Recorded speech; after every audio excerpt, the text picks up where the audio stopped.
As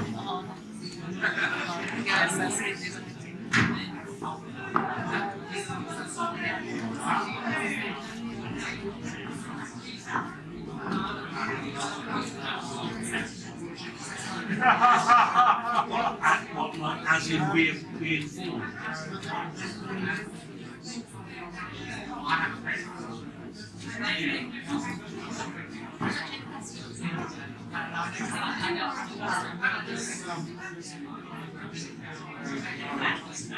It's a group of residents and volunteers who helped on the campaign. We acknowledge on the much needed redevelopment on the station. However, we have been claiming for better and fairer consultation, including providing more photos of what's going to be the scheme. I don't know if you saw some of them in the newspapers, cutting either the top or the base of the building, but we don't think that they were showing a very fair view on the skyscrapers. We've been distributing leaflets with your help, and we've got also a website that you can find if you type on Google, for example, Clapham Junction Action Group. You've got also the name of the website on some of the posters. We publish regularly, several times a week, a lot of information, and you can comment because we welcome the debate. And now, today, we are organizing this public meeting with the help of the Battersea Society and other groups in the borough. I thank in advance our speakers here who are going to speak in a minute. Tony Tuck for the Battersea Society, Kate Williams for the Clapham Junction Action Group, and joining a bit later will be Martin Linton, the MP for Battersea. He is actually attending a special vote in the House of Commons. I must say also that we have invited several other people or entities who turned down a place on our platform. First, the developers, of course, were contacted by Harvey Hill, the secretary of the Battersea Society, but they refused to be present at this meeting. So they answered, I quote, "We are happy to talk to answer any further query that were raised, but public meeting forums are not the best way to discuss elements of the scheme." I think you will appreciate it.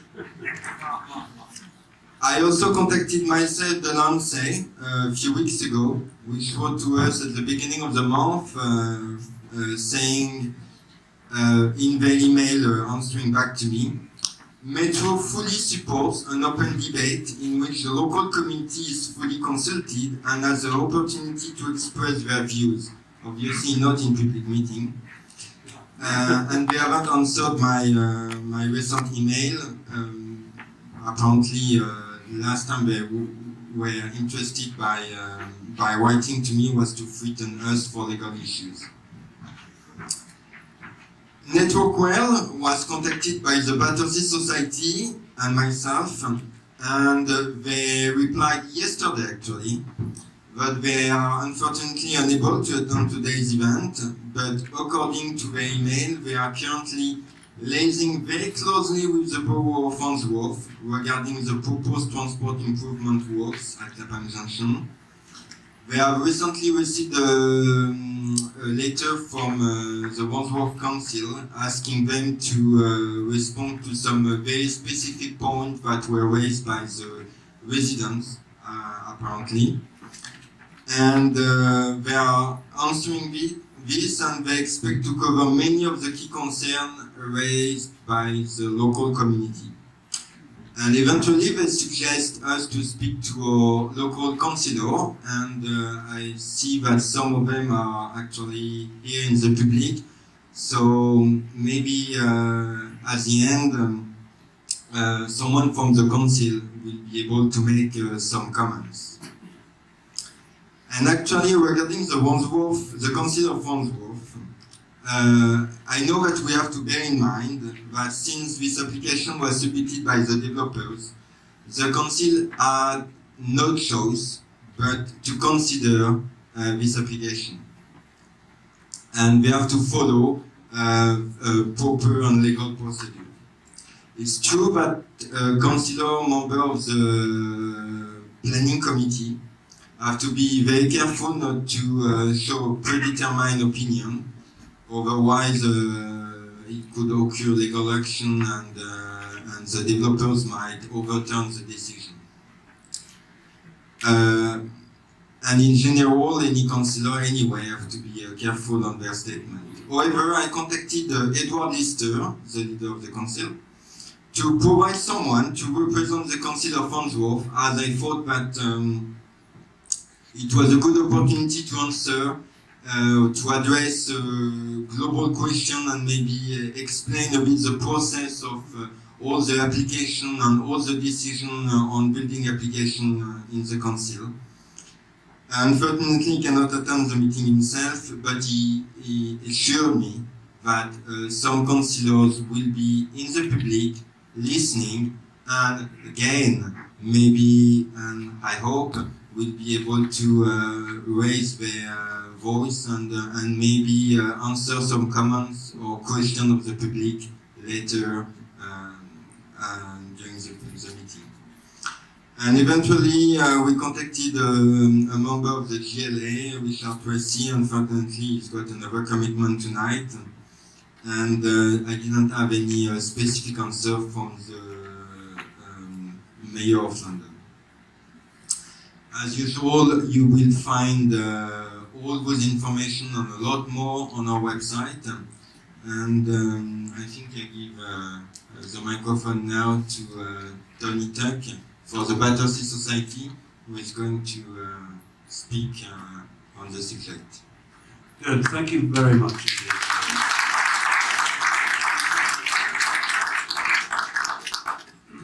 Is this microphone working? Yes? Yes. Can I just add that on the apologies, first of all, Martin Linton, who'll be later, will obviously speak for himself. But I think you'd like to know that what he's in the House of Commons for is a vote relating to the third runway at Heathrow. And his view was that nobody in this room would wish him to miss that. Secondly, he'll tell you when he arrives. Secondly, Mike Brooke, who is the head of the Economic Development Office in Wandsworth, also sent his apologies. Now, Mike is not known for the brevity of his speaking, but what he actually said in reply to Harvey Heath is, quote, "It is for the developers to promote their scheme and not for me to promote it, so I will not be attending." I think that speaks volumes for those who know Mike Brooke. Can I just give a little bit of background as to why I'm up here and many councillors are not, although they'd like to be. First of all, I'm the chair of the Battersea Society, and you may say to yourself, well, what's the Battersea Society? Well, I see a number of our members are here. Battersea Society, briefly, is a civic amenity society, and any location or area or town invariably has a civic amenity society to be a custodian at one level by the people for its superstructure. Now, we've got various aims, and for present purposes, can I just quote you three of them? One is to improve the quality of life in Battersea. Second, to encourage good architecture, town planning and civic design. And third, to promote excellence in new developments, as well as conservation of the best features of the past. And I think those are the three which are really relevant to why we're all here today, to look at this Delancey proposal, and in particular, the so-called Twin Towers. Now, within the Battersea Society, we're very transparent, we're very open, we're very available, if you like. So we have a number of committees covering specific areas, and one of them, which I would say in public is outstanding, is our planning committee.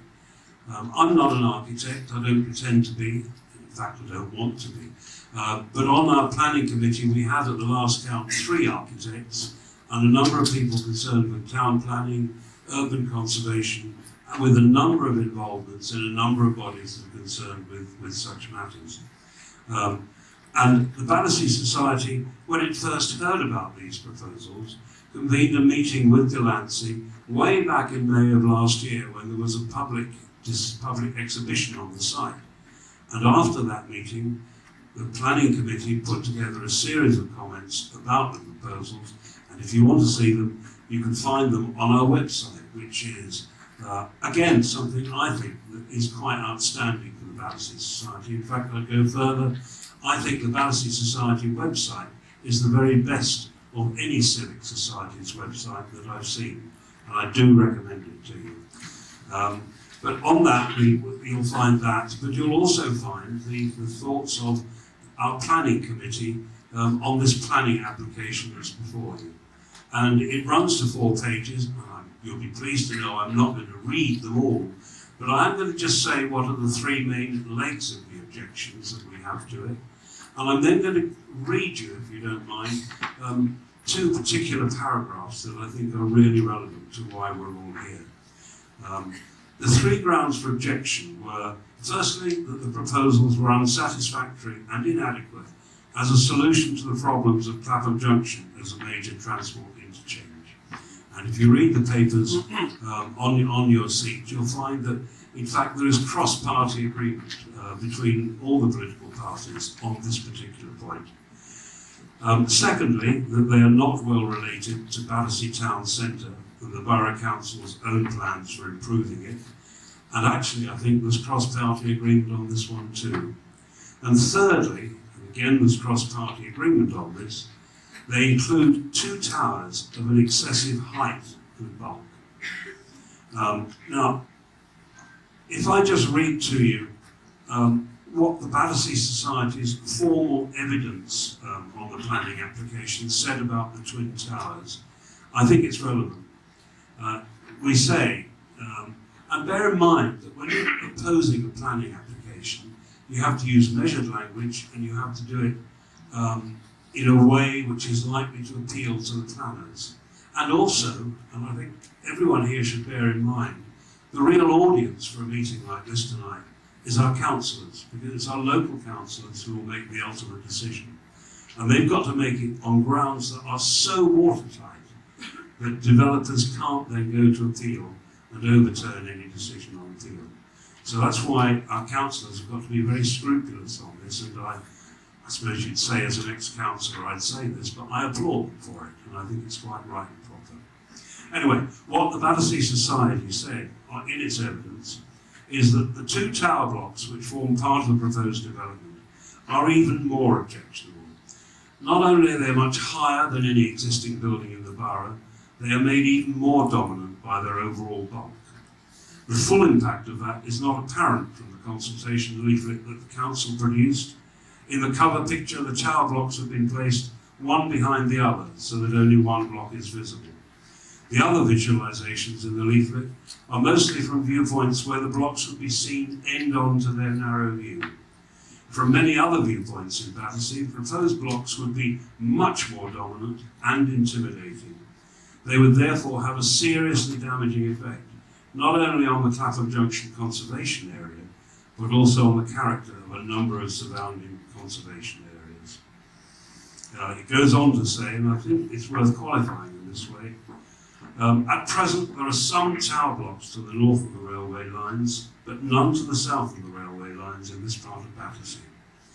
We recognise that the policies of the London Plan and the Borough Council's proposed core strategy provide for tall blocks in locations which are very accessible by public transport, and at Clapham Junction in particular.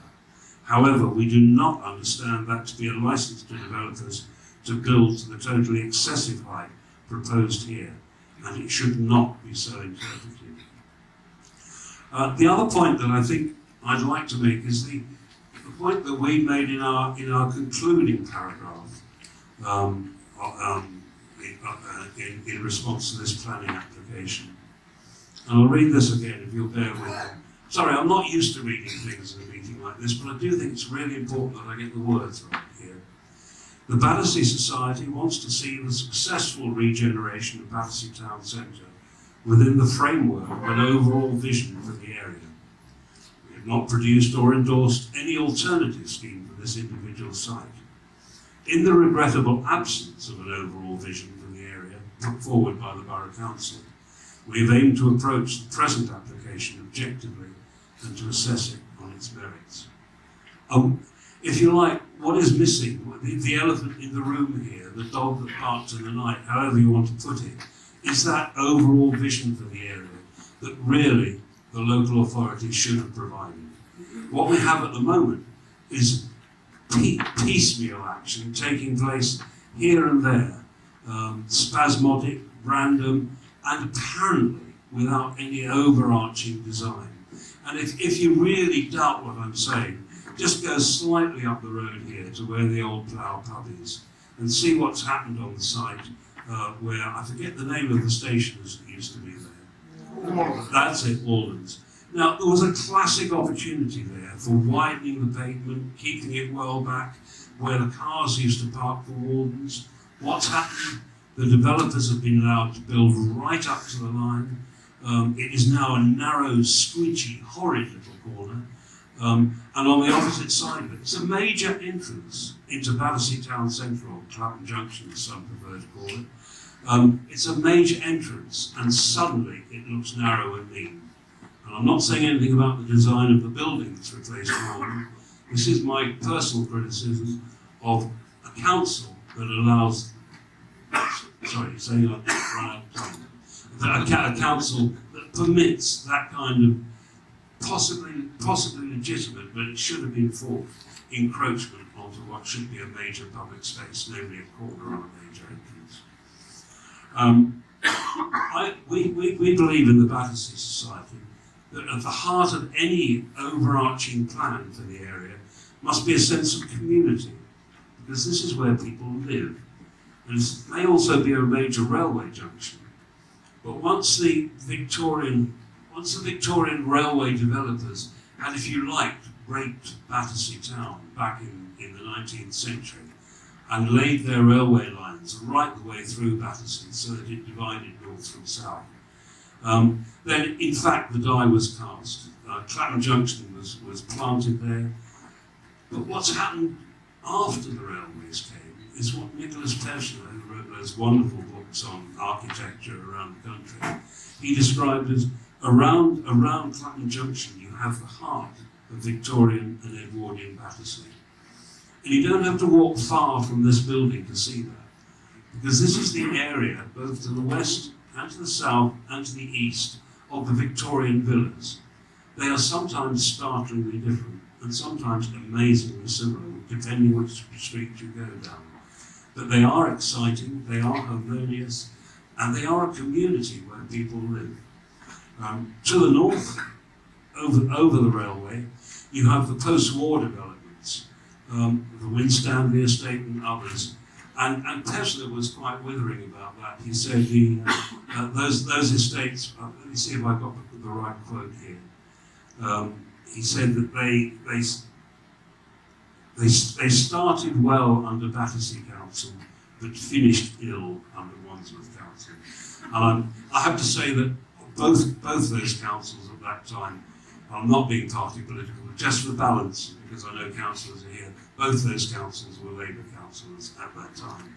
But when he talks about something ill, Tesla also goes on to infer that it's the tall buildings that sprouted on bits of the estate of what he really objected to. And our view in the Battersea Society is that if you try to implant two 42-storey residential tower blocks with 556 flats into this community, then it will actually constitute what I would call the second rape of Battersea Town. It will completely undermine and destroy the sense of communities that we have here already. And I think what really grates with me and with the Battersea Society is that this proposal of 556 flats has absolutely no affordable housing in it whatsoever. Now, cut it as you will. One of the great failings of the last Conservative government and this current Labour government is abject failure to do anything about affordable housing. There have been attempts at it, and we all know what those attempts are and how they're defined. But the fact remains that it is a black hole in the social conscience of the English people, certainly in London, where housing is becoming less and less affordable, even with the trade crunch. So I think, the Battersea Society thinks that we've got to do something about this. And what do? Well, part of it is tonight. The reason you're here, I hope, not to say, oh, Tony, we really love the Delancey proposals, and we really want twin tower blocks on it, and we really want the area opposite Arding and Hoxpool. I shouldn't say that, should I? Whatever it is nowadays, we really want that area messed around with.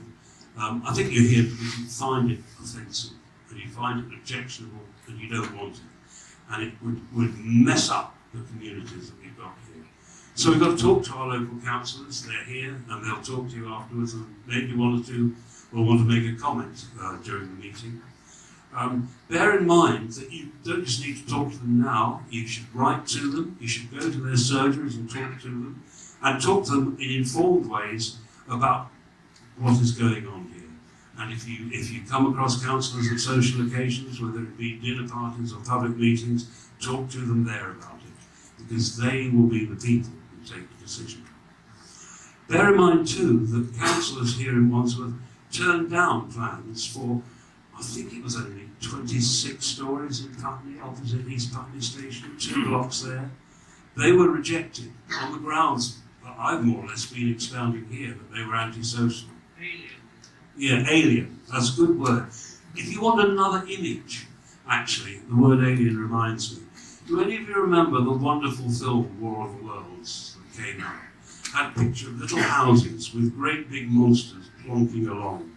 Well, when I saw the Delancey proposals, it reminded me of that poster for War of the Worlds.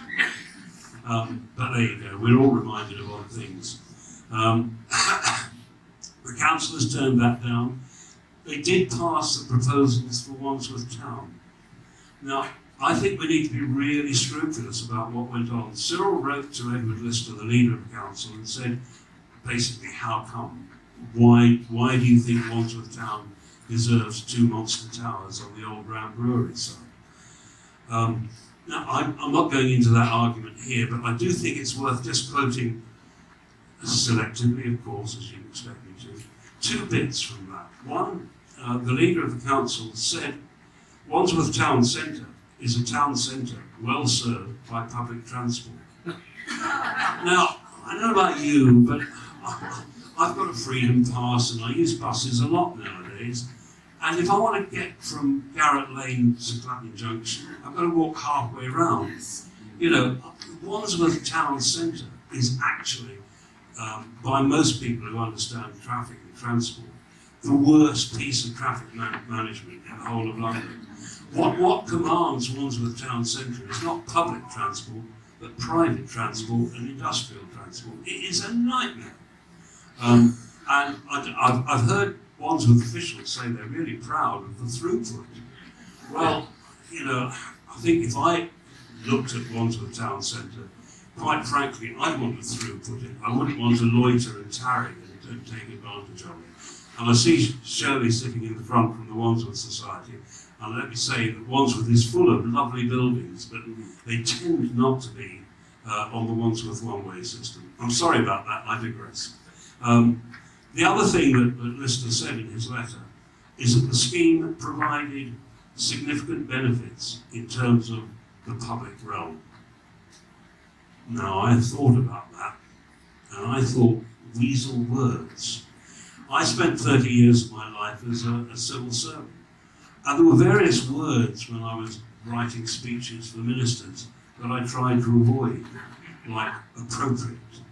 Because if you say something is appropriate, you're sitting on a fence beautifully, you could be for it or against it, it doesn't really mean a thing. And I have to say that after 30 years as a central government civil servant, and 8 years as a local councillor, I haven't the slightest idea what the phrase public realm actually means. I mean, it means one thing to you and something else to someone else. So I suggest that we must make sure our councillors know that it's we the people who are the real public realm, and it's we the people that really should be the main engine for change in this whole thing. Now, I know that Cyril, and I know Martin hasn't arrived yet. Can I give you 2 quotes from other people on this? Will you allow me to be indulgent to me? I'm usually chairing meetings, so I don't need to seek a chair's indulgence, but I really do here. First, I think there is a body in Wandsworth that's concerned with conservation, the Conservation Area Advisory Committee. They objected to this scheme, and I think it's worth me again reading it. What they say is, they object to the height, the bulk, and the design of the towers that would dominate the surrounding conservation area and would also be harmful when viewed from other conservation areas in the borough. Now, is it my words? Harmful is not a word I think I've seen in the Conservation Area Advisory Committee report. They go on to say, the proposed St Johns Hill frontage buildings are bland, and those on Falcon Road too diverse in style and overall of insufficient quality, and would not relate well to the existing buildings in the conservation area. Well, that seems pretty clear to me. I don't know about you. There's a body called the Commission for, this is the second of 3 quotes, and then I'll finish, I promise you. There's a body called the Commission for Architecture of the Built Environment, called CAVE. I don't know if CAVE is going to cover this. No. But I'm just going to say one thing about them. I mean, if I say they are a body of architects for architects, that's really slightly unfair. But they're a very professional body. They understand architecture in a way which I don't. And they say they are less convinced that this proposal will provide a fitting landmark for Clapham Junction.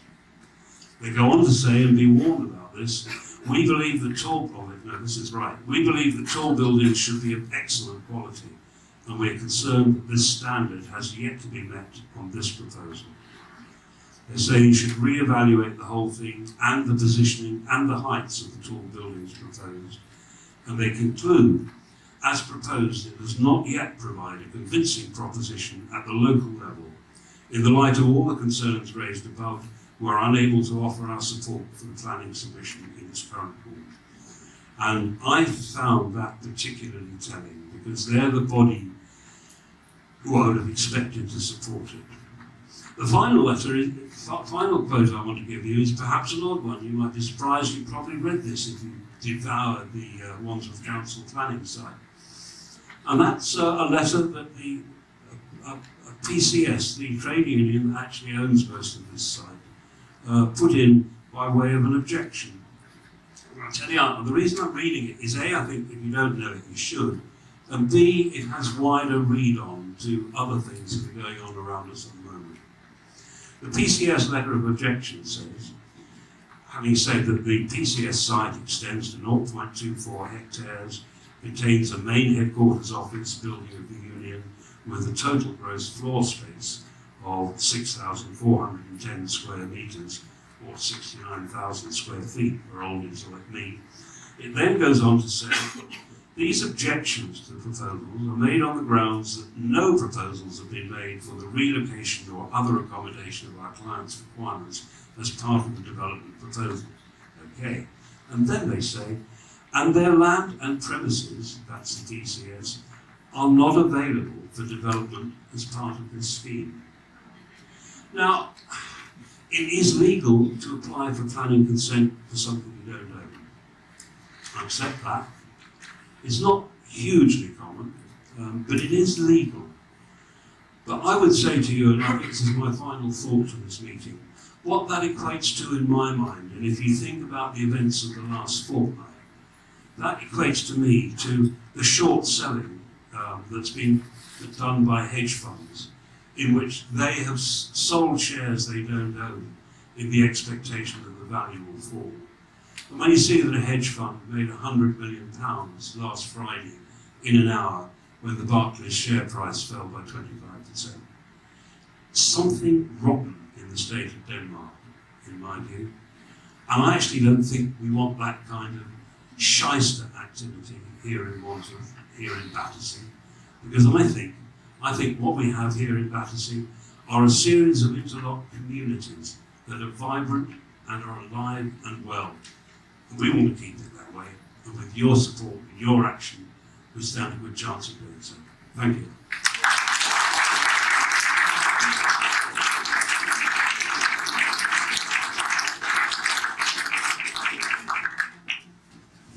Thank you. Thanks a lot, Tony. As Tony highlighted during his speech, remind everybody, I'm sure that you have all already written to the Council your view on the planning application. Most of you probably objecting. But if you haven't, then I urge you to do it. And if you know other people who haven't, then please tell them to do it. You will find on the council website the address where to write. You can write to the planning office of the Wandsworth Borough. You can also find all the details on our website in the where to write to page. So it's very, very important. I will have probably the occasion to say it more at the end. I think we will probably have again the occasion to hear Tony at the end when you might have some question in the public. But now we are going to listen to Kate. I must say I feel under no pressure at all going straight after such an accomplished speaker as Tony. Thank you very much. Ladies and gentlemen, good evening. My name is Kate Williams. I'm not an ex-councillor or indeed anyone in the public realm. I'm merely a local resident. I've been a resident of Barnard Road for the last 10 years. That's the road, if anyone knows it, down the back of Marks and Spencer's. I'm a working single mum. I've got a little girl at school in the borough. And I've no recent history, anyway, of being a campaigner or local troublemaker. Along with Cyril, though, I was a founder member of the Clapham Junction Action Group because I was horrified at the proposal to build these two vile skyscrapers in our midst. I also felt there'd been nothing like enough public consultation. I vaguely remembered having received a glossy leaflet from the council around a year ago, which, because it showed the now infamous picture of the skyscrapers with their tops cut off, in fact cut off at around the 12th story as far as I can see, did not alert me to the scale of what is actually being proposed. I also tried to attend a presentation that was carried out by the developers in a porta cabin in the council, in the station car park. I don't know whether any of you managed it. But I certainly found on the two occasions I tried it was closed and appeared only to be open during the hours that most people are out of work. In fact, the only reason why I really became aware of the scale of these two towers and the massive scale of the development, in fact, one could probably say a scale not seen in this borough since Battersea Power Station was built some 80 years ago, was because of leaflets put through my door by Cyril. Whose efforts I think really do need to be recognised and applauded.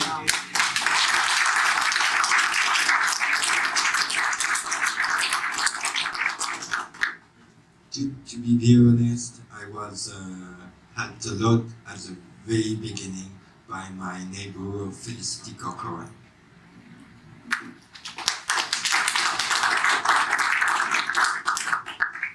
Cyril and Felicity were responsible for the first of the newsletters that went out in around October last year, and then together we put together a second leaflet which went out in November, and the latest leaflet which went to 8,000 homes in the area during the first 2 weeks in January.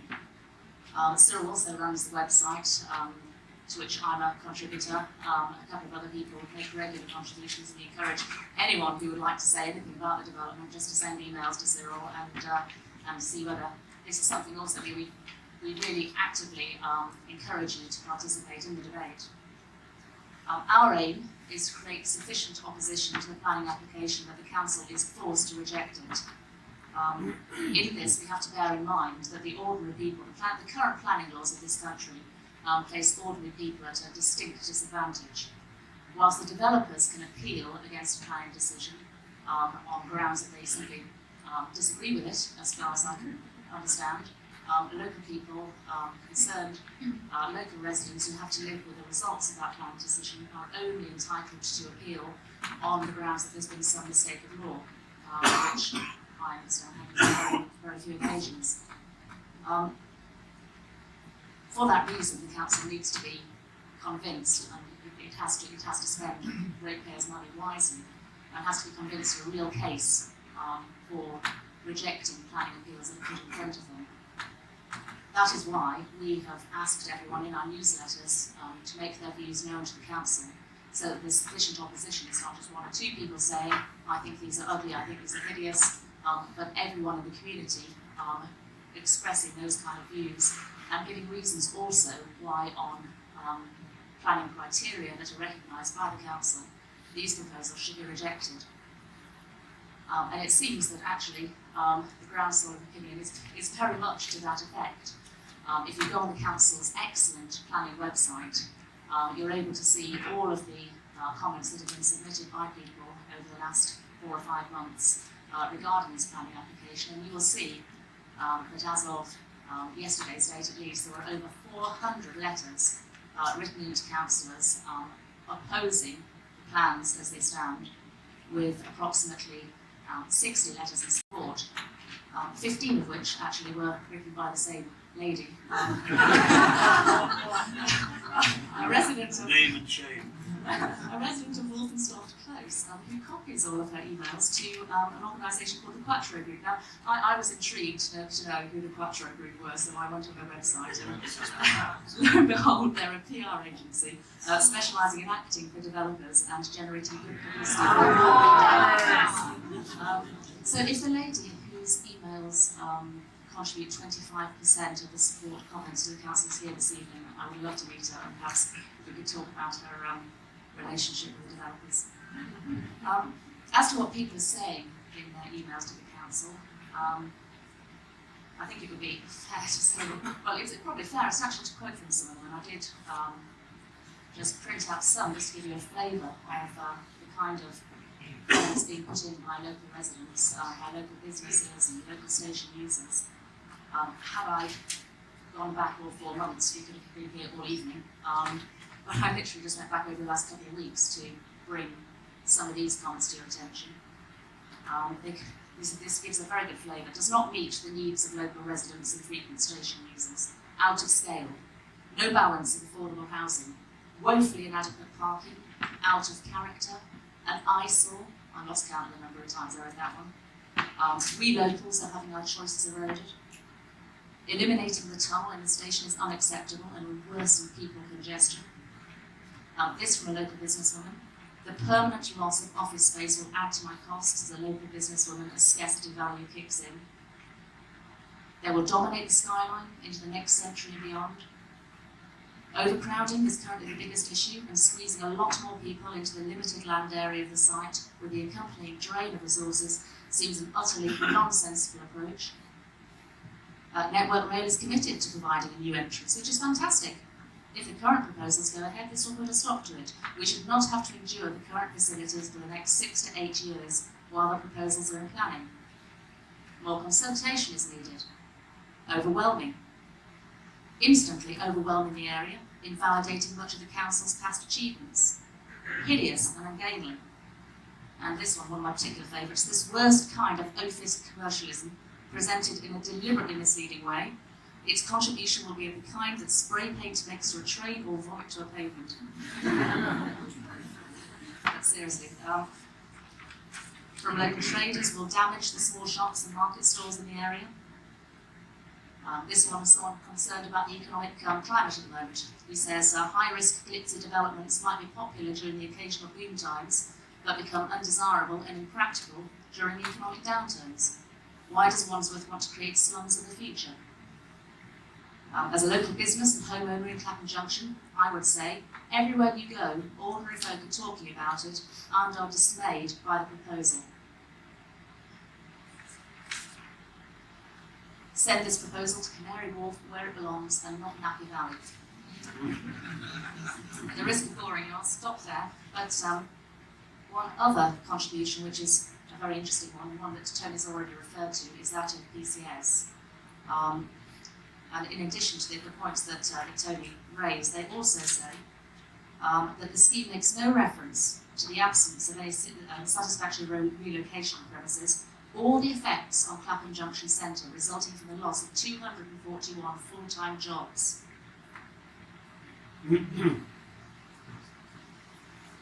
It appears that no detailed evidence of viability is made available to third parties, and there is doubt whether our clients' requirements are adequately provided for. Recent falls in market values also suggest that the basis on which the viability claims are made in the application may no longer be valid. So on both business grounds and on personal aesthetic grounds, people everywhere are saying this proposal is bad for Clapham Junction, it's not what we want, and we feel horrified, and as one gentleman I think put it, distressed at the proposals. But it's not just us local people,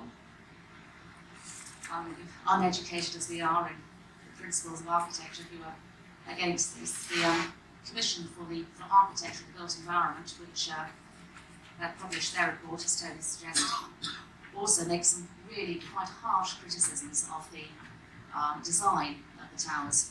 They say the distorted forms created will appear ungainly in medium and long-range views of the buildings and unsettling when experienced up close. When viewed obliquely, their expanding and retracting profiles and leaning stance will give them an inelegant silhouette, exacerbated by the extruded central slices which emerge to form the tops of the buildings.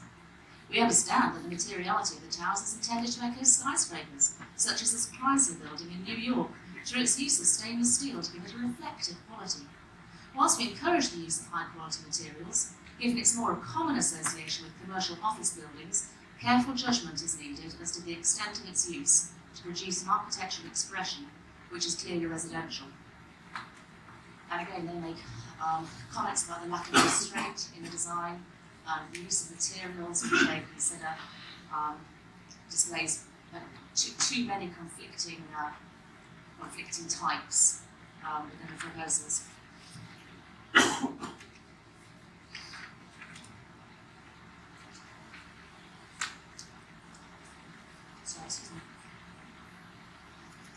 So it's interesting, I think, to turn and consider just who is in favour of this development. Of course, we could start with Land Securities and Delancey, the two, I think I saw someone describe as local developers, which of course they are not. They're two of the largest developers in the country who teamed up to put this planning application in. They, of course, are so keen on this development that they couldn't be bothered to turn up this evening to justify it to you or to give a balanced view. And their pride in the Twin Towers also shines through their publicity documents, so that in most of the images on public view, they're either shown cut off at the bases, as I think we've already talked about, or else obliquely shown in the distance, so that they look beautifully in proportion to local buildings and landmarks such as the Carphone Warehouse. That's a particular favourite of mine. And then in this one, it's rather sweet. There's one of the towers is so shy, it's hiding behind a building next to it. Now this is interestingly the photograph that Cyril took on the website and tried to make more appropriate by, in place of this building on the right, adding in a replica tower in order to show people that actually when you look down Lavender Hill you will see two large towers, not just one. And for his pains, we received a legal letter from Delancey's threatening to take us to court for malicious falsehood. So we did withdraw the picture, but we did think that was a quite extraordinary display of conduct. And it would, of course, also be quite sweet were it not for the fact that these kind of images are one of the reasons why so few people are really aware of actually what is being proposed, and why people like myself for a whole year sat around and didn't write to the council, because actually we had no idea that what we would be seeing was something of this scale. And for the record, the towers will be 142 metres high and have the same number of floors as the NatWest building, a building that many of you will be familiar with. The Civil Aviation Authority have declared that it's high enough to require aircraft warning lights, so that planes arriving at the soon-to-be vastly extended Heathrow Airport don't crash into them.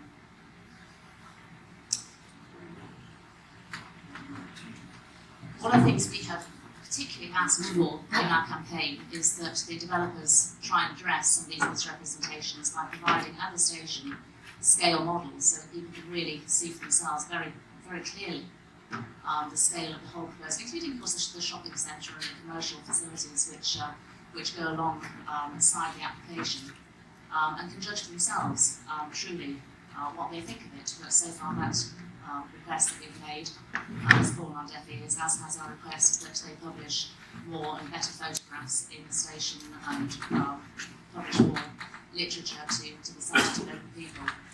I'm afraid it seems that the planning decision may go ahead as early as next month or March without any further information forthcoming from the developers, unless the councillors here this evening are able to tell me otherwise.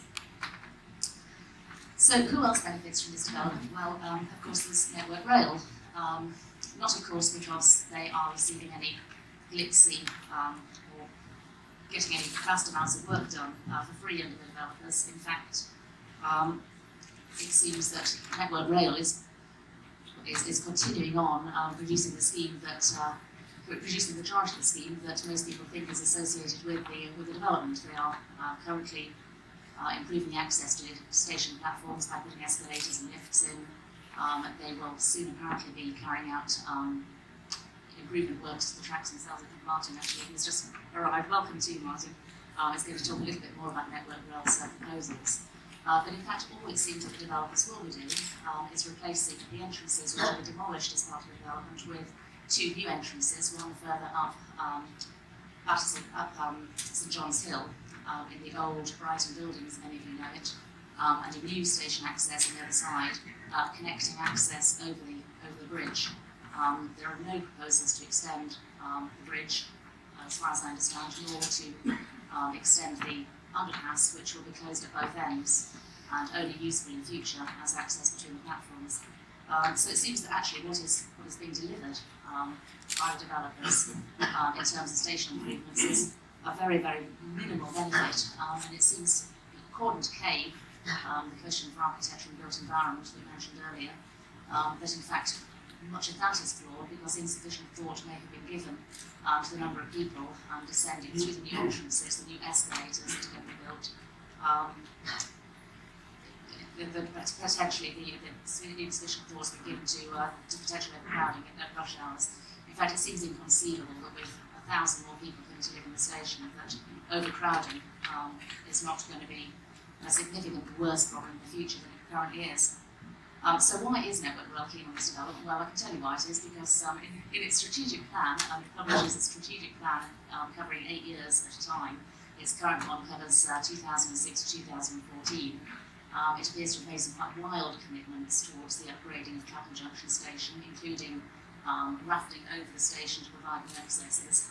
And in all the hoo-ha of the current development, my suspicion is that they're quite secretly relieved that that proposal is now being dropped. I have asked the council for minutes of meetings or correspondence that it's had with Network Rail, trying to remind them of those original commitments, but so far I'm not sure whether I've certainly not received anything. It's very unclear to what extent questions have been asked of Network Rail as to why we seem to be getting such a poor deal in this area. Finally, one set of people, this is quite interesting, you might think would be quite pleased about this development is the local primary healthcare trust, because after all the new medical centre going into the station, isn't there? Well, that was news actually to the primary healthcare trust, because on the 27th of October 2008, they wrote into the council saying, well, asking for clarity as to what was proposed as a local medical centre. They said they'd be concerned whether Section 106 has been used to secure the proposed medical centre without due consultation. Section 106, I'm sure many of you do know here what it is, and I'm sure Martin will explain it in far greater detail. But it is a mechanism whereby developers can get out of commitments such as providing affordable housing if they produce some other benefit to the local public, and this is why the upgrades to the station has become such a major feature of this particular application, and why the medical centre also is being proposed. The Primary Healthcare Trust educated developers here, and they say in fact the developers should be aware that the primary care trusts themselves have already invited tenders for a new GP-led health centre on a site by Clapham Junction and preferably within the station itself. And this is being proposed under the government's equitable access policy, which requires a new facility to be opened by April 2009. So it appears that not only the proposals for a new medical centre complete news to the PCT, but that their proposed development, the proposed development would now either prevent that going ahead or require it to be demolished pretty much as soon as it's been provided. So thank you. It seems that it's very doubtful what benefit at all the local residents are receiving through any of these great plans and proposals. As far as the towers are concerned, it seems that most people are utterly horrified, as I am. And in terms of how that benefits the station, of the medical centre, of the gym even, which replaces one that's already there on the site, there is no net gain at all for the community. And on that basis, we ask the council to reject these plans outright. We ask the council to hold Network Rail to its commitments to produce the station improvements that it outlined in its strategic plan of 2006 to 2014. And we ask the council also to review its policy towards tall buildings in general. I think by their comments, the public have shown that they're not only opposed to this particular development, but that they're opposed to tall buildings in general on this site. This is a very exposed site on the height of the crest of the London Escarpment. I think Tony's already made a very clear case, not a suitable location for this kind of development at all. So let's please not just reject this development, let's reject all future developments of this type on this site. Anything in future must be a public utility and be far more in keeping with the local environment. Thank you very much indeed.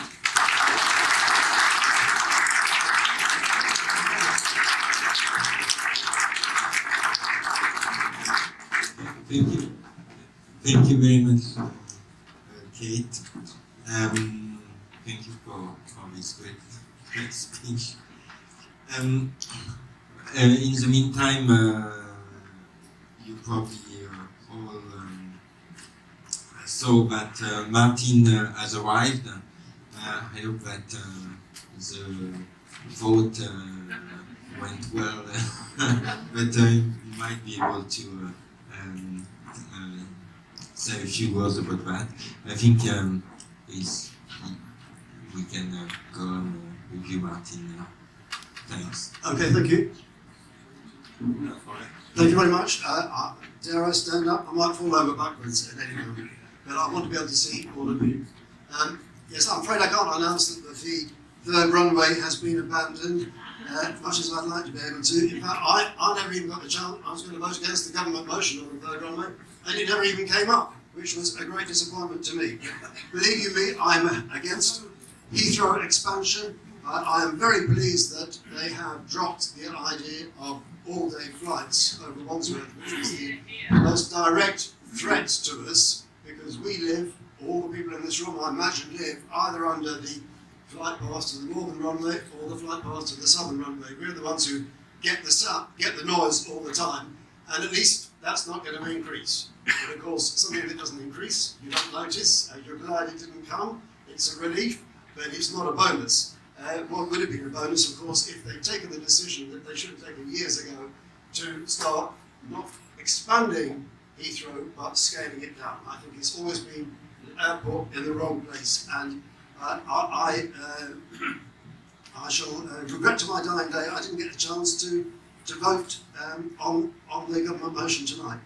Anyway, tonight is about Clapham Junction redevelopment, and I try not to take too much time because it's easy to get bogged down in the details of this. I'm against, I don't want tall buildings in Clapham Junction, and I think these buildings are monstrously tall. I'm sure you've all seen this picture of ours.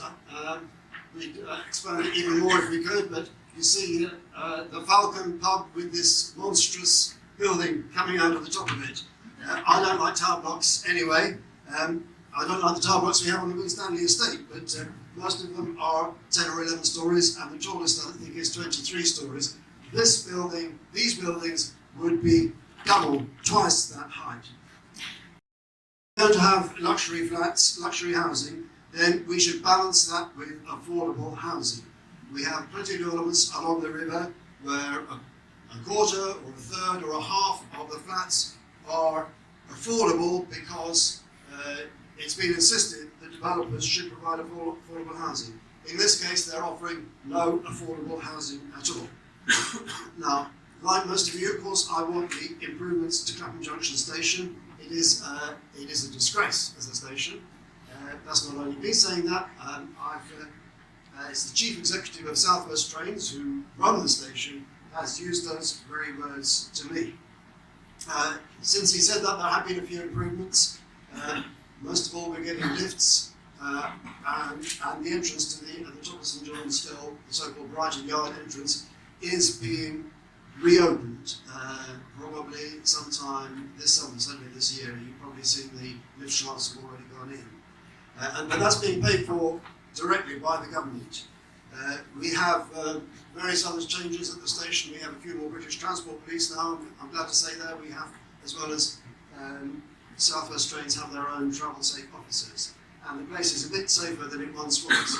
I won't say it's completely safe, but it's certainly improved in that respect. But to my mind, there's a lot still to be done. The tunnel is seriously overcrowded. The ticket hall and indeed the whole station can get completely clogged up. And it's dingy, and it's dirty, and it's often full of litter. Now, the developers claim that they are going to spend 49 million on station improvements. That's mainly providing new entrances on St Johns Hill and Grant Road, with escalators and lifts going up to the overbridge, and then blocking up the existing tunnel entrances so that the tunnel can only be used by people changing from one platform to another, not by people getting on and off at Clapham Junction. And it's also to straighten up platforms 15 to 17, which to reduce the gap, which currently means that a lot of elderly people, a lot of people with restricted mobility won't even use those platforms. Now, some people may actually think that blocking up the tunnel entrance and forcing us all to go up on the escalators to the overbridge and then down to the platforms is not actually a benefit. However, this was not actually the developer's idea. This was Network Rail and Transport for London got together and decided that the problems with Clapham Junction Station could not be solved as long as the tunnel was the main way in and out. And so they actually asked the developers to base their scheme on building a new entrance straight onto the overbridge so that passengers would come down from the overbridge and would be spread more evenly along the platform. And obviously the overbridge is much wider than the tunnel. The tunnel can't be widened for all sorts of reasons. So there we have it. That's the development. Two 42-storey tower blocks, and of course a new shopping mall, rather like the station approach, but in a different direction. And £49 million spent on station improvements. Now, a lot of people have been asking, what will happen to these station improvements if the developers don't get planning permission, which I hope they don't, or if they run out of money and can't actually go ahead with the scheme, which must be a distinct possibility in the current climate in the world of developers. So I've asked Network Rail today, and it seems that they have £22 million in their 5-year capital programme for Clapham Junction Station, but that 20 million is actually earmarked for platform lengthening and straightening, and 2 million for what they call cosmetic improvements, which are painting, seating, lighting, and that kind of thing. But there is no money in the current 5-year programme for new entrances or for anything else. So that, Network Rail did put in for some money to redevelop the Brighton Yard as a new entrance, but they didn't get that money. If they apply for it again, then the earliest it would come would be at the end of this current 5-year period. Obviously this 5-year period is 2009 to 14, so you can work out that it would be something down the line. The lifts obviously are independent of this, and people with heavy luggage, buggies, bicycles, wheelchairs, sticks, anything like that, will be able to benefit from them from sometime later this year, regardless of whether this development goes ahead. So the new entrance in the Brighton Yard and the lifts are independent of this whole issue of the development. But new entrances with escalators going up to the overbridge and straightening out of platforms 15 to 17 are dependent on the development going ahead, or at least if the development doesn't go ahead, they couldn't they couldn't start earlier than about 2015. So that's the kind of difficult situation we're in. To my mind, it's a kind of emotional blackmail. You've got an housing station there. We'll pay some money to improve the station on condition that you accept these two monstrous 42-storey tower blocks.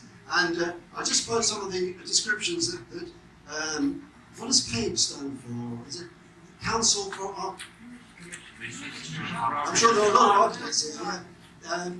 Commission for Architecture and the Built Environment, an organisation of which I've always been very suspicious because they often do support schemes that I think are appalling. Some of the ones along the riverside, which I've opposed over the years, have been supported by CABE. But they have some wonderful descriptions of the two tower blocks here. Inelegant is the most complimentary one.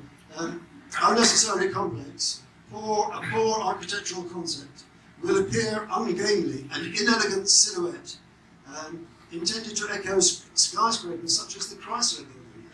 That's a new one, I mean.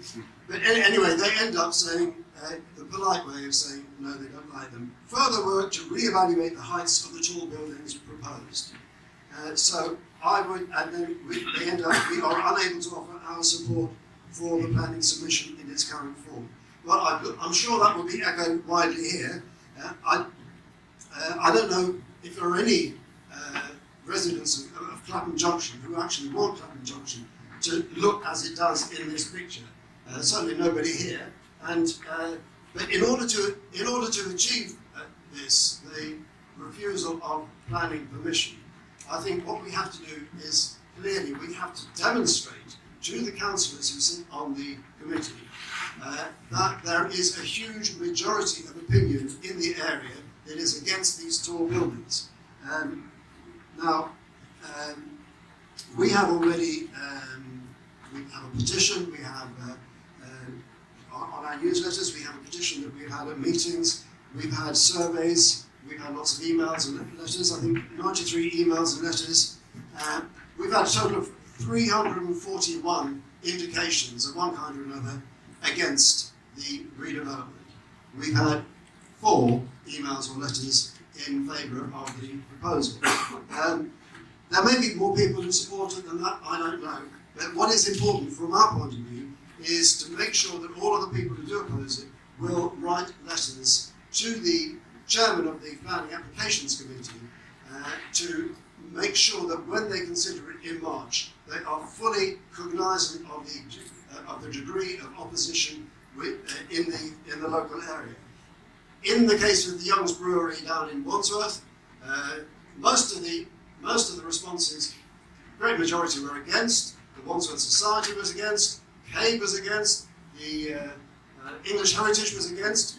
But the councillors voted in favour. Why did they vote in favour? Because there wasn't a sufficient number of people writing in or lobbying their councillors to tell them that they were against.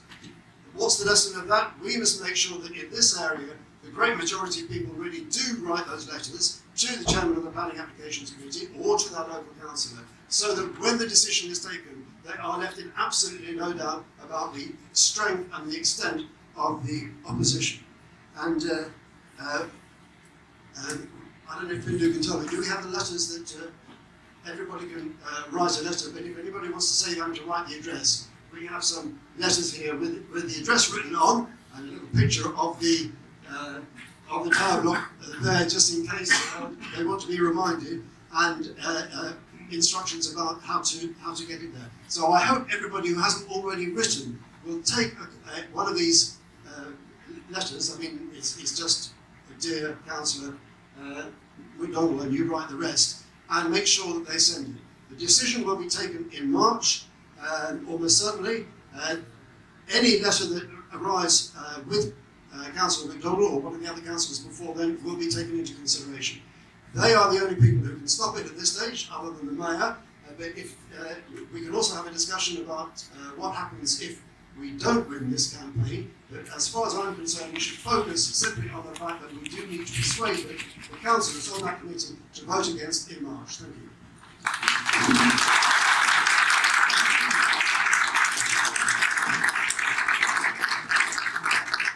Thank you, Martin. I think, about the papers, they will be available near the doors, with also a petition where you can leave your name and details against this. Now I think we are going to be able to take some question or some statement that the public would like to make. So who is my name? I'm Sharon Passmore of the Wandsworth Society, and I just wanted to say, Tony, there's actually quite a few members of the Wandsworth Society here, including our chairman and the chairman of our planning committee. But I think the big thing that Martin mentioned, and which is very important, is that Wandsworth, the RAM site, failed largely because there were no people writing in. We couldn't get the residents of the Arndale estate or the Armory Way estate to feel involved. And that's our fault, not theirs. But we didn't manage to do that, and the people on the riverside and the new flats down there were not interested at all. So it does really matter to get ordinary residents to write. I take a slight issue with your letter, because I think a lot of the planning councillors do not like to have letters that are kind of organised. They like letters that come from individuals off their own heads and hearts and the rest of it.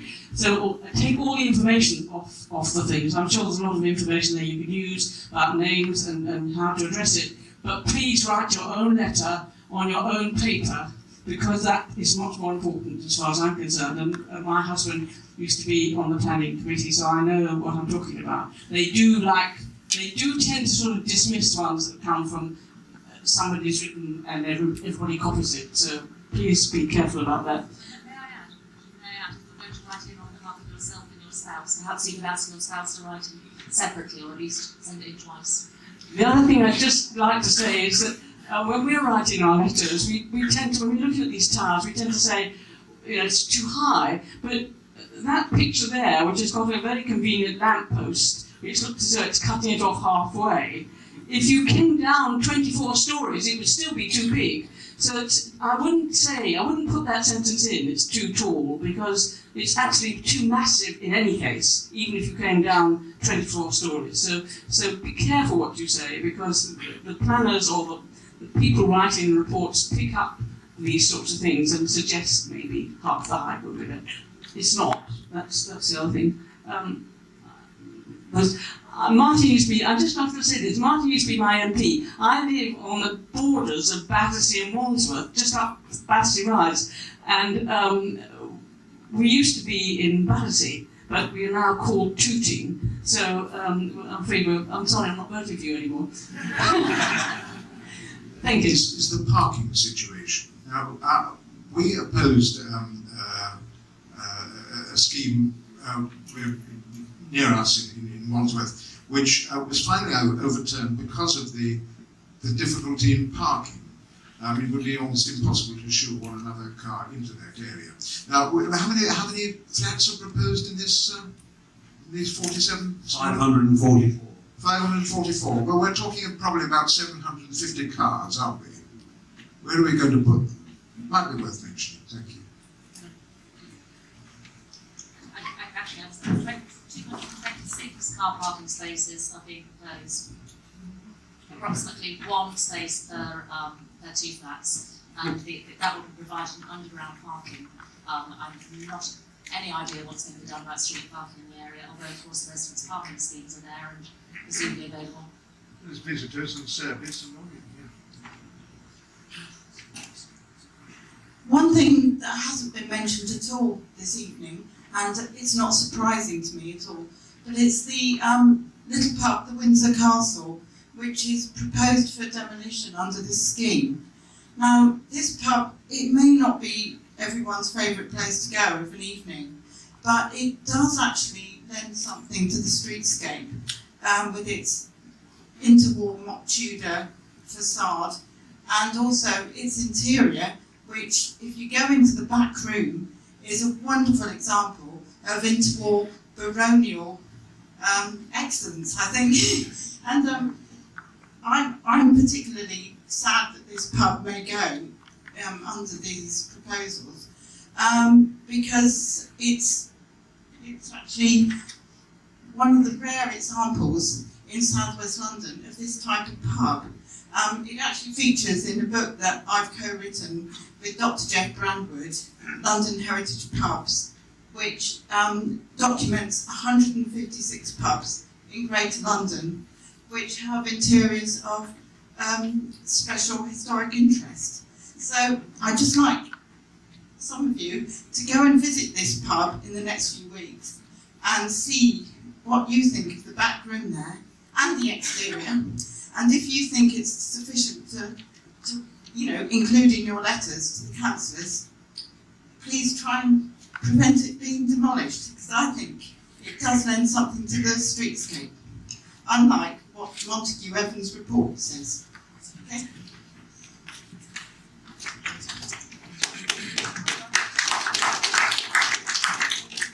Support what Shirley Passmore said, because I suspect at the beginning the developer doesn't think that it is going to get 42 stories. It's put in for 42 stories on the basis that the council may well say come down 5 or 6 stories and maybe that'll be acceptable. And the developer, it won't do what Tony Tuck said in the sense that they have to be very careful about whether they turn down the application of the planning committee and then the developer appeals. What will happen is, if the council does turn down the scheme, the developer will come back with another scheme. And then they'll be turned down if we make enough fuss, and the developer will come back with another scheme. We've been involved at Battersea Power Station for 25 years, and it's still not developed, and it's getting in a worse and worse state. So be prepared for a long campaign. You mustn't give up because you win the first battle and then the developer comes back and you think, oh, it's hopeless. It isn't hopeless. It's a question of looking at this in the long term. And as Shirley said, we've got to object to these buildings on the basis that they're much too high and that they're not acceptable even if they were half the height. So I think that the council may well say come down a few stories and will be acceptable. You can look at the development along what was called the Pure Genius site, where the buildings came down 4 or 5 stories, and then the council gave them permission. Look at them, the massive quality of those buildings, well, not quality, the massive buildings, totally destroying that part of the riverfront, and I think giving a terrible impression coming into Battersea, coming into Wandsworth. So that's one aspect of that. Now, I just also, many of you have seen on your seats this projected view of the Vanoli Tower, or the Dyson Tower, which is the new scheme for Battersea Power Station. And you can see this building appearing over the Parliament buildings. Well, if you project that line from Waterloo Bridge, Westminster Bridge, through the Battersea Power Station, it comes to Clapham Junction. And I think you could well say in any of your objections that this Vanoli Tower, this new scheme for Battersea Power Station, that's objectionable, and already the developer has come down by 50 metres to try and meet the objections to the height of that tower. I think these 2 towers on the Clapham Junction site would also, because it's higher than Battersea Power Station, obviously here at Clapham Junction, that they will also impose themselves on that view. Just to say that the Doon Street development, which some of you may have read about in Waterloo, where the local group there was in conjunction with the developer was allowing for 44 stories for the new building there, just in the Waterloo complex there, and the inspector turned it down, and unfortunately the government minister Hazel Blears then gave permission. So we're not going to win necessarily on the height of the building, but we must object to the height as one of the real objections to the way in which it imposes itself on the site. I think we could get support from a public inquiry inspector on this issue in terms of what's happened on other sites. And again, just saying, it could be a long campaign, and we mustn't give up because we win the first battle and they come back for another round. I think this scheme is an absolute appalling one. I think many of the schemes in the borough in recent years are appalling. I think the buildings are too high. I think the scale of the buildings is too massive. I think the design is appalling. And the council is becoming a soft touch. And we as local citizens, seeing our communities destroyed and overborne by these huge developments, must keep a view of what we want for our communities in the future. Thanks very much. Proposing does not accommodate any further expansion. It merely accommodates what they've got now. A couple of questions actually. What level of letter writing or emailing does it take for the councillors to listen? Is it 5? Is it 10? Is it 100? Somebody wants to, maybe a concern. Tony Belton, councillor. You ask your question. I missed the first Cyril, your speech bit. But Boris Johnson, I believe, approves of this scheme. Is that correct? It's not Boris Johnson's. Boris Johnson's office objected on the scheme, but not on a very clear position.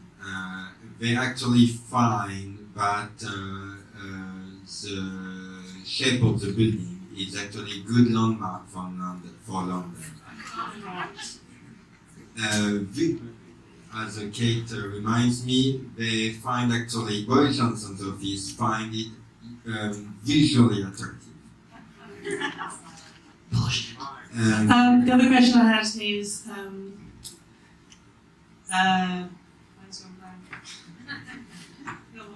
come back later. So just a word for so they Boris Johnson's office actually replied and sent an objection to the council a few months ago, not criticizing actually the building itself, but putting question about the lack of affordable housing and other minor points in the scheme. The final question I just remembered is everybody refers to writing to councillors or writing to planning. I emailed planning and I CC'd my councillors. Is that appropriate, or do I have to address councillors directly and round? I'd say that's fine, absolutely fine. Can I CC as many people as I choose then? Including follow-up? Tony Belton, I'm actually a member of the Planning Applications Committee and therefore will be there on March the 12th. And there's just a couple of things I want to say about it. First of all, I'm officially not meant to prejudge. It's like being a member of the jury. All I can say is I've never voted for a 42-storey block before, and I'll be interested in the arguments that persuade me to do so. You can draw your own conclusions from that. A couple of things about the letter writing and the campaigning. Essentially, Shirley Parson was right. The numbers don't matter in the sense that even one objection gets considered. But clearly, if there are 500 objections, that is considered with greater weight. So the more people who write in, the better.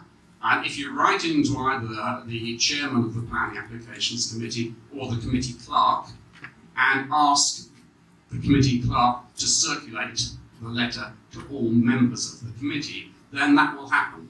So we'll all get them. And I think that is very powerful, rather more powerful than the objections on the council's website, which frankly some of the councillors don't get round to reading. If they actually sent them all individually, which the committee clerk will do, that is important. The other thing I'd say about the actual campaigning, having sat there during the Ram Brewery decision and also the Putney decision, and if you remember, the Putney one was turned down and the Ram Brewery was not, was that the Putney one had a very large number of Putney locals there at the meeting. And it is actually quite difficult to do something unpopular when surrounded by 100 people who don't like what you're doing.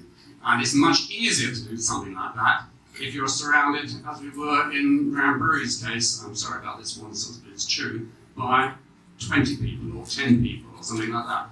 So the more people who can get there on March the 12th, and it's the town hall building at everyone knows the main entrance here.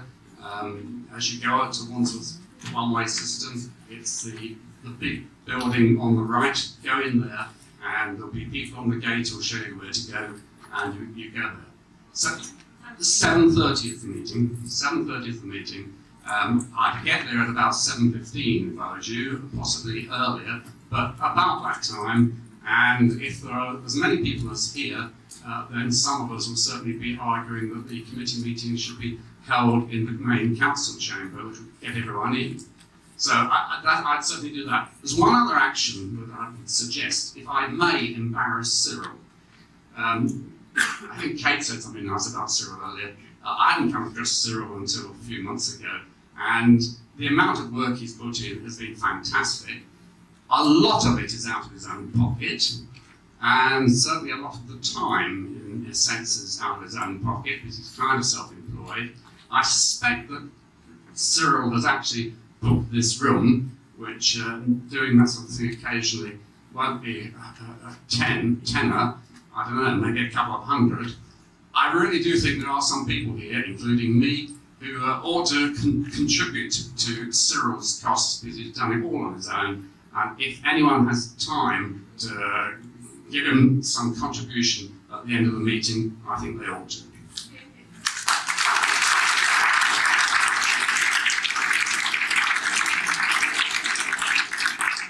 Pick up on the question that was asked about the Mayor's report, because indeed he did, or his office did, produce a report. I think it came out in around November time.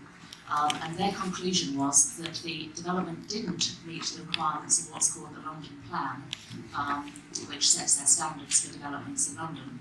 However, it suggested some minor changes which might well make it comply, and some of these I think you'll find very, very interesting.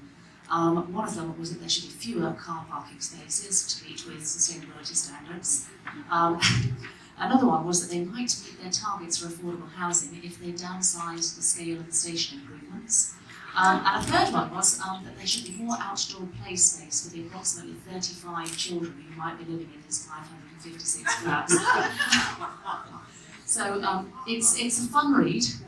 You'll all enjoy it. It's on the Mayor of London's website. This is the Mayor, this is the same person who, before his election, described these sewer developments as phallocratic and pledged to put a stop to Ken's phallocratic towers. So we do try and remind him of that. We haven't had a single response from him, but if any of you, particularly Conservative councillors, are able to get a little bit more of his ear, then we should be very grateful. It's quite right that a letter written on your own writing paper is more effective. I only produced these letters because I had a word with Councillor MacDonald to ask him in what form it would be best for people to write. And he said, don't write to the individual members, write to me and I will circulate them to all the members of the planning committee. And by sending them to the members' room at the town hall, you will ensure that the staff will automatically circulate them to members. By all means, don't use the actual paper, use your own paper if you can, although I don't think it will detract much from the message that you have if you choose to use that. What I think is very important is that you put something from your own experience into the letter. and tell them, we are the people who live in the Clapham Junction area, we are its protectors, I hope. And to my mind, it's very important that we convey to the councillors our feelings about Clapham Junction. Now, Clapham Junction is a mainly Victorian shopping centre, Harding and Hobsford, as it then was. You can see from the pictures of the Great Clapham Junction fire in 1905, the building line was almost exactly the same then as it is now. And it's that we want to protect. And to my mind, these towers are totally out of scale and out of sympathy with the surroundings. And what we need to get over to the councillors is that we want Clapham Junction to remain on a human scale and not to be suddenly overshadowed by huge buildings. But please put it in your own words and bring in your own experience of the area, because councillors will pay attention to people who not only live in an area but also love an area and have lived in it for a long time. Please, Tony, I'm sorry to ask, are these towers on my side of the station or the other side? I honestly don't. I think they're this side of the station. Will someone correct me on that? The other side to the Winstanley estate. Okay. In other words, they're on the site of the PCS building, which is this side of the tunnel. Yes, okay. What I'd like to say, please, it's been mentioned that the Mayor of London, the Conservative Mayor of London, has, to the best of my knowledge, advocated that any new housing should be 50% affordable. And I think that should be adhered to, because where I live, in the tower block, the tallest tower block, 23 stories on the Winstanley estate, there are people with children who do 2 or 3 jobs to survive, and they have no means of ever escaping from a box in the sky, where their children don't have room to sleep, to study, to play, etc. And all these deficits have been highlighted by the council, the effects they have on the life of a child, the after effects, the disadvantages that are built into their living accommodation. At this time, my tower block, every tenant is complaining about the cold coming in through their windows. We don't have double glazing. And these luxury flats surround us. People who have the means to pay for living in luxury, while we suffer from cold, high energy bills, deprivation, etc., etc. You know what I mean, I'm sure. So I speak up for the Winstanley people, and there should be 50% affordable housing in any new build as stipulated by the Lord Mayor of London. And also the people who have no means of escaping from their inferior conditions should be considered and given a helping hand.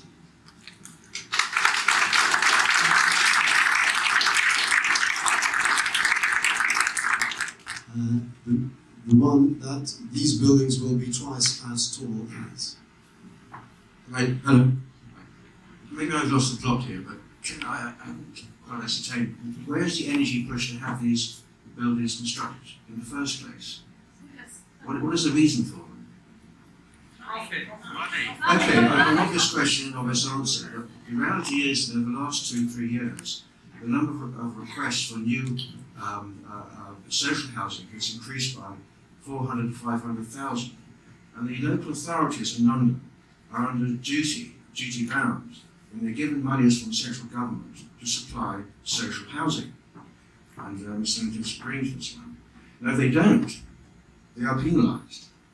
And so one of the ways for dealing with this is to get to bed with these unscrupulous developers, who then make it quite clear that part of their remit is not just to build social housing, but also so-called improve the local infrastructure. If they don't, we see this in Sainsbury's, we see this in Tesco's, we see this all around the country. And what will happen, and I've been told this, whether you like it or not, that this will not be for luxury flats, and people do not want to live in these so-called luxury flats, especially up above a railway station. When St George's, who are one of the largest developers in the country, have so many so-called luxury apartments on their books, they don't know what to do with them. They are empty, and they will continue to be empty. And the very best they can do is actually hand over the keys to local authorities for social housing. And this is what will happen to this block It does not need to be built. It is a way of the local council of dealing with a very severe problem, which is how to accommodate the ever-increasing and spiralling numbers of people who require social housing. And this is the remit, and this is what will happen. And this is how they're this is how they're driven. It is not, whether you like it or not, this is the way this development will go over the next 5 to 8 years. The council is duty bound to do something about the waiting list, and this is how they're going to solve it. Kate here sent an email to the planning officer in charge of this team, and this person was actually very helpful in answering our questions. And the reason why most of the accommodation will be 1 and 2 bedroom is, if I remember exactly his words, were because no family wants to live beside the station. So I think it means something. The Battersea Society. Many of these developments are 1 and 2 bedrooms only, affordable or not. So there's very, very little accommodation coming for families to live in Battersea, only for transient people. And recently, a developer applied to have a variation of their affordable housing to offer a 1 bedroom rather than a 2 bedroom. And the reason for that was that the Housing Association said that the 2 bedroom flat did not meet Housing Association standards. So these are very small 1 and 2 bedroom flats. And if anybody reads The Guardian, there is a tenant who is writing about the slum that her 1 bedroom, small 2 bedroom property, rental property, is now becoming. And that's what's going to happen in Battersea. Private landlords should let them rent their flats so that they can then be handed on as affordable housing. And that just means that the local authority is paying more in the end for its affordable housing than if it were its own landlord. And you can see it all around you on the estates of Battersea, with wide differentials in the rent charge between, let us say, the old former, almost but not actually legally controlled ones with tenant paying a modest rent.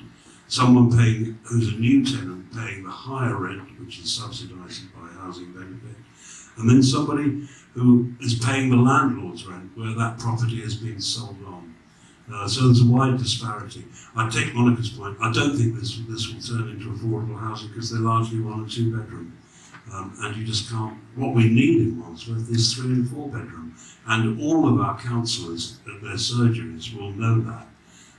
From my time as a councillor, I would say 90% of people coming to my council surgeries in this area were about housing and the lack of affordable housing and overcrowding. So it's a real problem. My name's Bruce Mackenzie. I don't live immediately in Clapham Junction. I live at Tooting Beck, so I'm a foreign resident.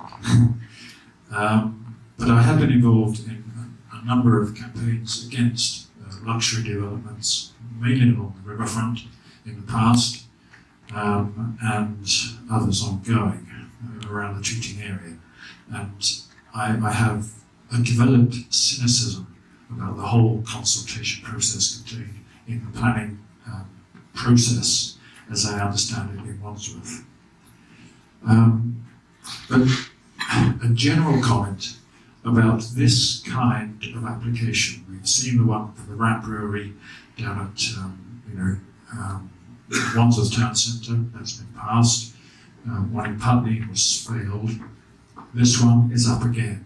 And it seems to me that it's these applications are going in from developers who know they have a sort of relatively cosy relationship with Wandsworth Council Planning Committee on the basis of an economic situation that is going pear-shaped, and everyone recognises that. The financial crisis is not going to go away. There is not going to be an economic recovery. And all the sort of plans that developers are putting in regarding housing need for this luxury stuff is compounded on the basis the successful ongoing viability of the economic boom based on the financial services sector and the property speculative sector. And what is needed is a completely different approach to land use and planning overall. So I'm making a sort of strategic comment, which I do think has bearing on this application and on a subsequent meeting, which is being held at Portcullis House in February, about a piece of legislation that has got little publicity in the way that it needs, because it means that it will give legal power, and it does give legal power for local communities to put programs through their local council geared to genuine sustainability issues, and that includes land use and planning. So that central government have to conform and respond to it in a positive way. I've got flyers for that meeting. It's the Sustainable Community Act. It was passed into legislation last year. We don't hear much publicity from Wandsworth Council, surprise, surprise, but it does demand pressure from local people and residents in order to get it enacted. There is a deadline, I think it's July of this year, for councils to put in plans under this legislation for sustainable programs. That would include planning applications that relate to land use that accords with local needs, that accords with community needs, that accords with energy in a genuine, sustainable and energy efficient sense. The stuff that we are not getting in so many of the applications that go in with developers, their head in the clouds on the basis of this financial bubble that has burst and will not be reinflated, I don't think. Thanks.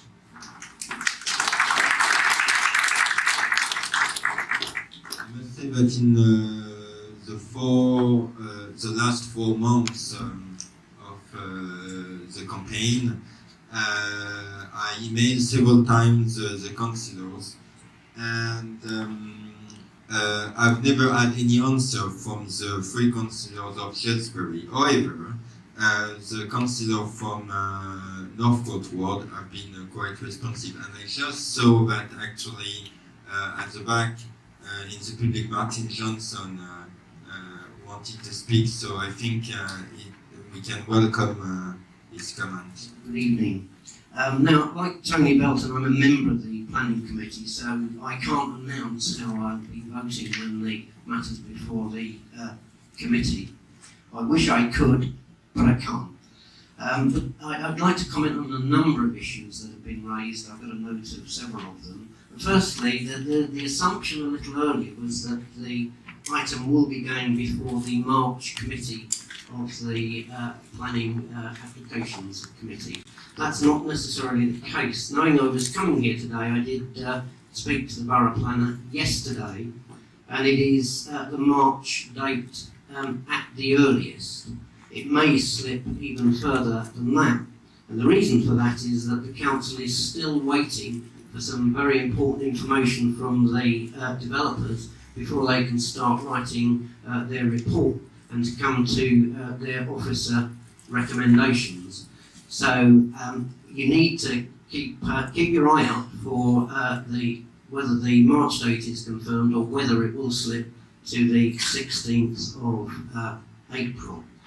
Now, we've heard a lot about various objections this evening, most of them centring on the height of the towers, and that's you let it be known in no uncertain terms that locally people will not welcome those towers, although some people do say that almost any price is worth paying for improvements to the station, but I would question whether or not these towers are the right way of securing the improvements to the station.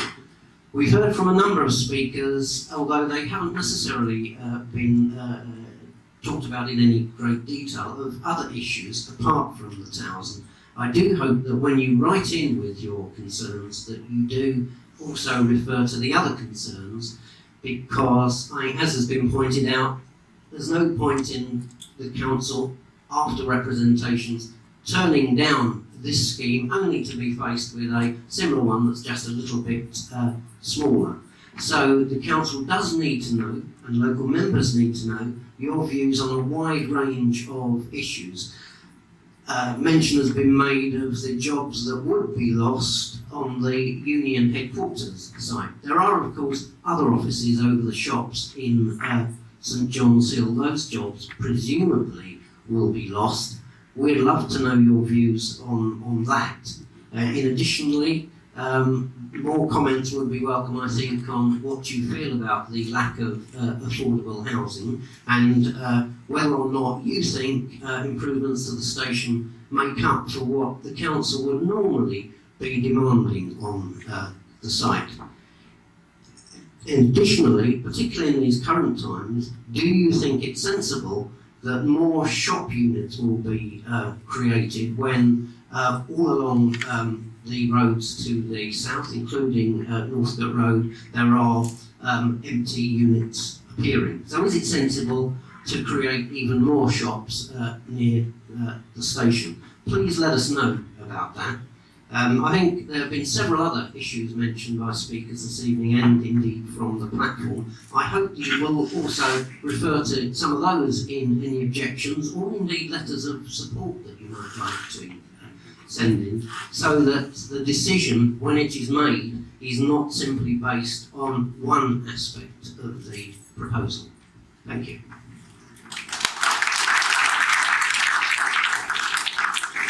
A few words in another capacity with Tony Belton. I co-chair a campaign called Switch Back to Battersea, which is trying to actually get people to recognise this is Battersea, not Clapham.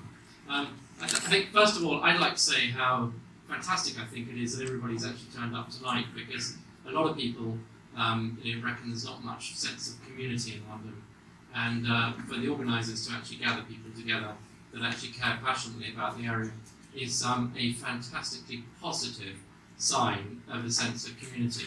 And that's really where I'm going to focus on. I think the comment was made, I think, by Martin Linton about a sense of human scale. And I think a sense of place, a sense of identity, and a sense of having somewhere that feels human and somewhere that you actually love to be and that you're proud of, rather than an environment which could be replicated anywhere in any high street or major city around the world, is I think a very important factor. Probably not something that you feel letters, because it probably doesn't cover planning reasons, but I think that sense of community, because a decision that's going to be made by the planning committee and anyone beyond that is one that's actually going to affect people well beyond the time that we're all here. Some of us won't even be on the planet at that point. And therefore I do think that actually we need to give due consideration for the legacy which our decision will leave on the people of Battersea who will be living here beyond us. And I think that I take the point of vision, which I think Tony mentioned, in terms of having a, dare I use the term, holistic sort of, or cohesive, maybe I should say cohesive vision for an area. I think those things are, I recognise what he's saying, I completely chime with it. I also see that, how difficult that is within the structures and within which planning and decisions happen. But I do think it's important that this area is called, the heart of Battersea. We better make sure that this heart doesn't get rotten. Otherwise, we're all going to be pretty miserable. So I think the car parking is essential, because this junction, no one's talked about buses. There's a lot of traffic. This isn't just a railway junction. This is a road junction. There's a massive amount of traffic. Quite honestly, I don't think any development like this should have a single car space, because it's jammed enough as it is.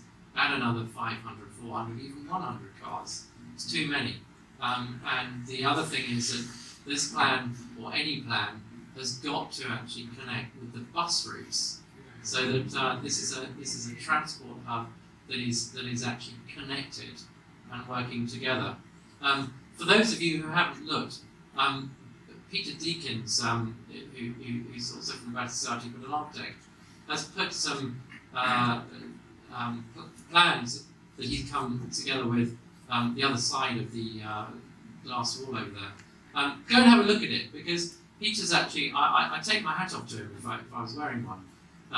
But he's got some real passion and a real sense of trying to create a sense of community and public space around Clapham Junction.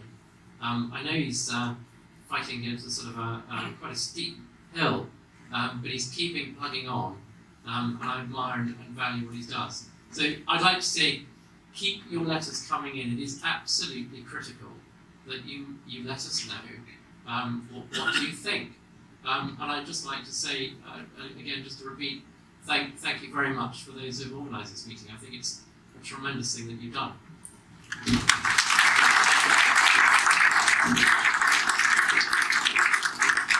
I don't want to make it a clean sweep, but I am Peter Dawson, the other Northcote councillor. Can I just point out that since about October, we have been urging people to write to the council and to councillors. And a bit like Tony, if maybe I could just briefly quote, we issue an e-bulletin in Northcote Ward on an irregular basis. And last October, what we said was, there are important issues involved which will have a major impact on the entire Clapham Junction area and much of Northcote Ward for years to come. You may wish to comment on some of these issues in any submission you make. The scale of the two 42-storey tower blocks, the design and finish of the towers, development of 2 new station buildings and improving access to the platform, a proposed mix of residential and other predominantly retail facilities, and issues related to transport interchange, particularly between rail and bus services. So those are all issues which have been raised this evening and which we really have been encouraging people to write in with their views on those and any other issues which are of interest and for your comments. 2 other things I would just mention very briefly. One is, do look at the decision about the refusal of the towers in Putney. It makes very interesting reading. It uses planning words, it uses planning terminology.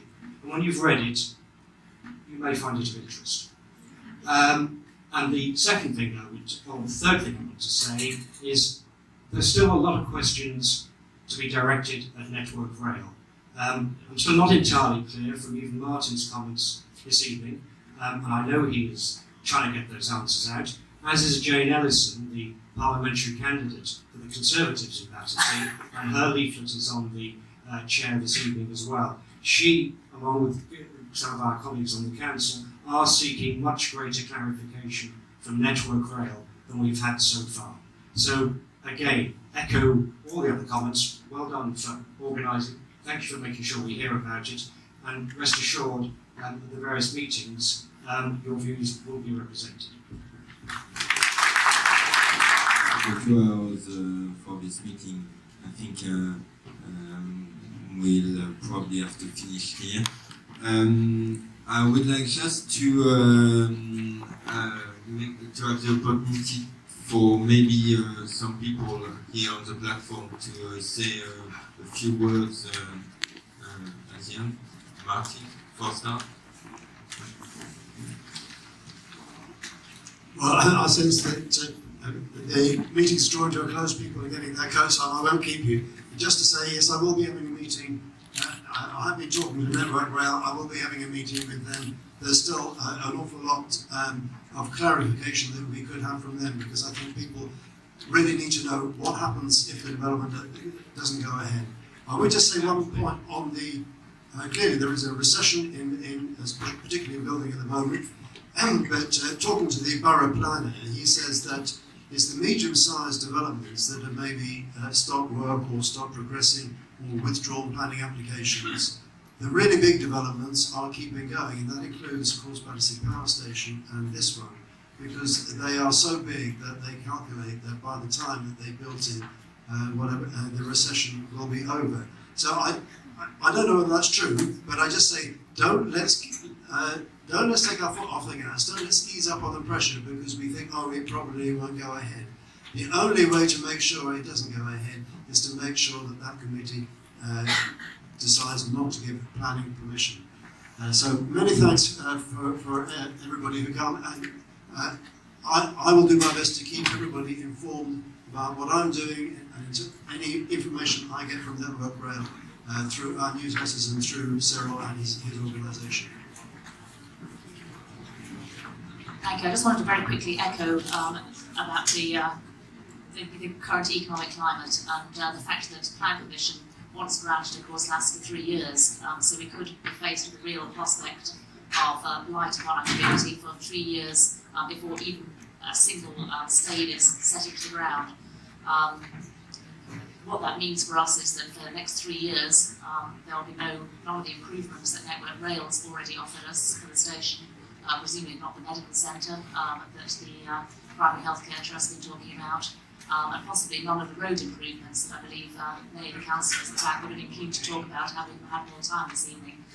So we must reject this proposal. It's not good enough just simply to think it will be mothballed, because the chances are that even if they don't start immediately, they will sit on this planning application for 3 years. Thank you.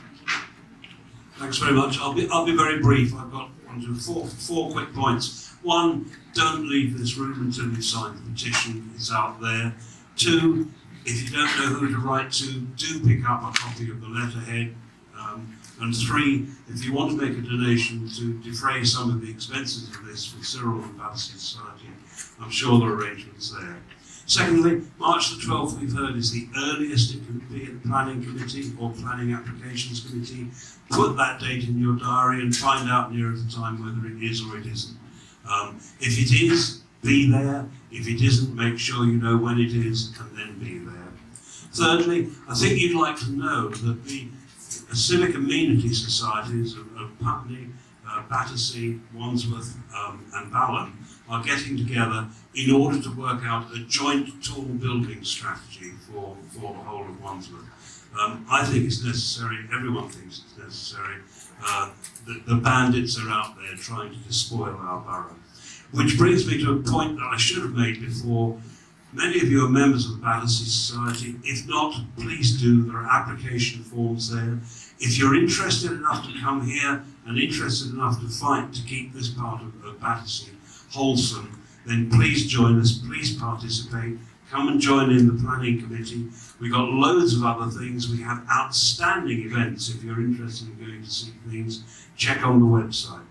Finally, I'd really like to echo what Philip has said about this, the human scale. That's what we must never forget. Whenever I find my judgment slipping, I always remember one of my favourite authors and the way in which he described the human scale. You all know it. It's dear old Dean Swift of Gulliver's Travels.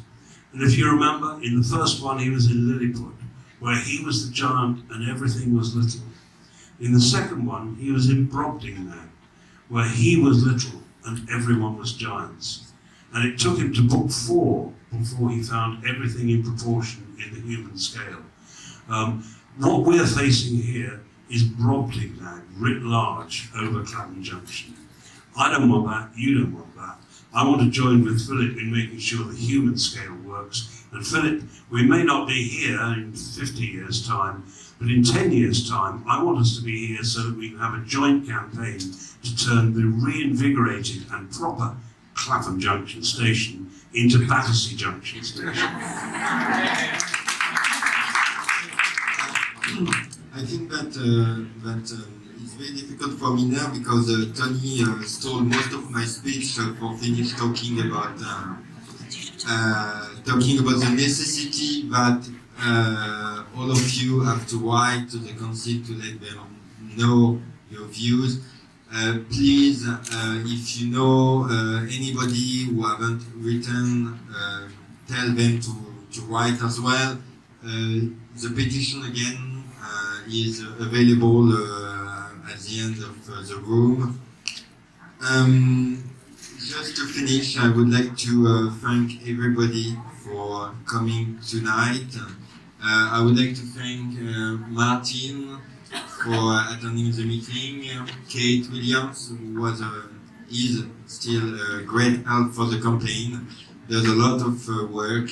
Tony Tech for the Battersea Society. I remind everybody that you've got membership form of the Battersea Society beside the doors, and the Battersea Society is a key element of the campaign. Thank you everybody tonight.